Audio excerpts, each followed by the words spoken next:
Привет, Good Game. Рядом со мной сидит человек, без которого DreamHack не прошел бы так хорошо и гладко, как в данный момент он проходит сейчас в Stadium Live. Hey, how are you? Hello, I'm very good. We are on the second day. We have the Final 8 show now for DreamHack Open in StarCraft 2, so feels really good. Okay, the first question will be very interesting. Who are you? So my name is Christian Lord. I'm known as Hellspawn. I'm a product manager at DreamHack. Also, I'm head of tournaments, the tournament director at all our tournaments at DreamHack. But I do a little bit of everything. Okay, what can you say about DreamHack Moscow? Is it hard to make such tournament in Russia, or do you have any problems? So DreamHack originally comes from Sweden. We do DreamHack Summer, DreamHack Winter, and some other events. And then 2011 we expanded to Valencia in Spain, and then later on Bucharest in Romania. And going to Russia was a really huge step because Russia and the CIS region is so huge. It's bigger than what we are normally used to. Also, it's not part of EU, so for transportation and logistics, it's been challenging. But we did good work, and our partner here, Game Show, did a wonderful job. So we got all the equipment into Russia and been very good. And I think the event here is maybe the best DreamHack event first time, because I think it's very nice organized, it looks very good, and it's a lot of people. So like the community seems to like it, so I'm just happy. Okay, seems that this tourney will not be the last one in Russia, yeah? No, we expect to come back. We like it here in Russia. We've had a very good time in Moscow. So I think we will go back. I think that the community seems to like it, and that's what's important for us. Okay, which games are you interested in? Which cyber sport, professional teams are you interested in? Maybe some StarCraft players? Me personally or DreamHack? So I go back to esports or cyber sports in '98 with Quake 2. I was a player, and then I played Counter-Strike. Following, I watched most games: Warcraft 3, StarCraft 2, Dota 2. I'm kind of a lot into Dota 2 because I'm also the product manager of Asus ROG Dream League, which is our huge DreamHack Dota 2 league. Hearthstone, World of Warcraft, Quake is of course something that is special. It's like a baby for me. And StarCraft 2, of course, as we have done so much. But CSGO right now is growing very fast, and the roots comes from Sweden, like DreamHack, and CSGO feels so well connected. So I'm into most games. Maybe my expertise is not League of Legends so much, but I'm very impressed what Riot are doing. So. CSGO seems that it is the most popular game in Sweden, in northern regions. So why here in Moscow there is no CSGO? So I think it's several reasons. Like when we started DreamHack Open back in 2012, of course that was StarCraft 2, and StarCraft 2 was really huge. And I think we had a very good 2013 and so far 2014. But it's also true that CSGO has grown rapidly, especially after the first $250,000 tournament, the major at DreamHack Winter. That was the shift. Before that, it was good teams, it was good players, but the viewing numbers and the interest from the community was not as big as other games. Now it has shifted. So I think one part why it's not CSGO here is because we started to plan this over 1 year ago. So I think that's one of the main reasons. And I would expect to see more CSGO from DreamHack. Absolutely, we're doing now in 2 weeks in DreamHack Stockholm. We're having a huge CSGO Invitational sponsored by HyperX. And that tournament I think will show people how great CSGO can be, and I think it will show that DreamHack can deliver a high quality product that no one has seen before in CSGO. So very interested for that. And then DreamHack Winter, we have some cool stuff going on. We will see. Okay, what about StarCraft? You said that StarCraft seems not so growing as CSGO right now. Seems that StarCraft is dying. There are a lot of rumors in Russia, you know, that StarCraft isn't so popular right now as it was before. I think that in the CIS region or Russian region, I think that Warcraft 3 was much bigger than StarCraft 2 ever been. I think though worldwide that StarCraft 2 has been the biggest RTS ever, even bigger than Brood War, because in the USA and in Europe and in Asia, StarCraft 2 has been extremely big. I think that to some extent it's overreaction, or more that it's hard to see that StarCraft 2 is not the number one game, but still it's a huge following. We can see it here is still a big crowd. We can see a huge viewing number still, but it's just that League of Legends and Dota and CSGO has grown more the last couple of years.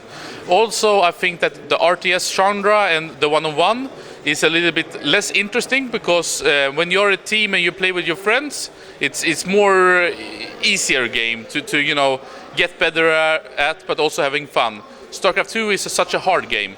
It's a very brutal game, and if you're not really focused on becoming better, you might get kind of bored after a while. And I think that RTS-wise, StarCraft 2 is beyond anything else. Nothing is even close to it. And I think StarCraft 2 will still have a good future, especially when the expansion is coming. Let's talk about DreamHack future. What are you want to do next year, maybe after this event? What we should expect from DreamHack? So actually a lot is going on in DreamHack right now. For this year we, as you know, expanded to Moscow, but we also built our own TV studio in Stockholm, the Monster Energy DreamHack Studios. And from there we have produced the Asus ROG Dream League. We also produced Swedish versions of LCS in League of Legends, the International 4 in Dota, and a lot of other things, Counter-Strike tournaments and so on. And we will use it even more. So for the Stockholm event, a lot of production will actually start in the studio and then go to Stockholm at the event. Kind of similar to what game show we did with Dota at this event. For the future, Dream League Season 2 is coming up. And for 2015, we are right now in our last parts of planning. Which games, which tournaments. We already know that France we will add to, going to France. And I think that the Moscow event or Russian event is to be announced, hopefully soon. Okay, I hope that we will get some more events than before, and DreamHack is really good. Is really a huge step for us. Okay, let's talk about Russian esport. What do you think about this? Is it so big like in other countries, or what do you think about this? Working as a journalist back in the days and also following esports broadly, I always been very impressed by the Russian and the CIS community and the cybersports community. It's always been a lot of good websites, it's always been good coverage, it's always been very good players. Like back in the days with Quake players like C58 with Pele and Lexer and those guys, but also when we saw the Counter-Strike getting beat with like Virtus Pro back in 2004. I always been very impressed, like old Warcraft players like Deadman or like Happy still playing here. It's so fantastic that Happy is top 8 here in StarCraft 2. He still keep on performing, and he's been like the best Warcraft 3 player from Europe, together with like Grubby and someone else maybe, but Happy has always been performing, so it's impressive to see. And I think that we see also like in League of Legends, the old Moscow 5 team and those players like Alex-ish and so on. I think that Russian players always can perform, and we see it in Dota still, like with Na'Vi and Team Empire and all those teams. This one was NVMI with GoBlack winning, so I like GoBlack. He's impressive to me. Always friendly. I really like the Russian community in esports. I think that with the language barrier, it's a little bit disconnected because everything is in Russian and it's built by, for its own community. So sometimes it can be hard to connect, but I think I tried to search Russian sites for news too, because I know there is a lot of good content coming. Which resources, sites do you know? You put me on the spot. My favorite back in the days was, what was it called? Cyberfight?